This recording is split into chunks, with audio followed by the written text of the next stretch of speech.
అయ్యప్ప స్వామి మాలేసిన కొత్తల్ని ఆ శివాలయము అప్పుడు పురాతనమైంది ఉండే. ఆ శివాలయం నిర్మాణం చేయాలని దాన్ని ఇంప్రూవ్మెంట్ చేసుకుంటూ ఇక్కడ ఇంత చాలా ఆహ్లాదకరంగా ఇక్కడ వస్తేనే ఒక ఎక్కడో క్షేత్రం పోయిన అనుభవం వస్తుంది. ఇక్కడ చుట్టుపక్కల పబ్లిక్ అంతా కూడా బ్రహ్మాండమైన అకేషన్స్ ఒక ఎవ్రీ ఇయర్ 4 అకేషన్స్ అవుతాయి మేడం. ఒకటేమో శివాలయం శివరాత్రి చాలా ఘనంగా అవుతుంది. తెల్లారి శివపార్వతుల కళ్యాణం అవుతుంది.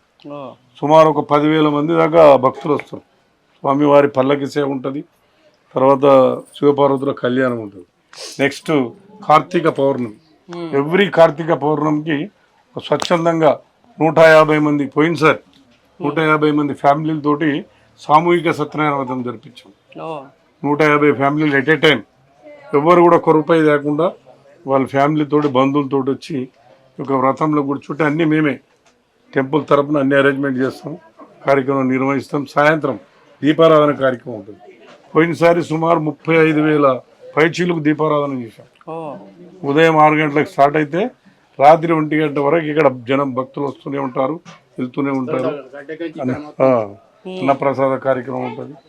అలాగే నెక్స్ట్ రామనవమి, శ్రీరామనవమి, స్వామివారి కళ్యాణము, సీతారాముల కళ్యాణం కూడా ఘనంగా వైభవంగా జరిగింది.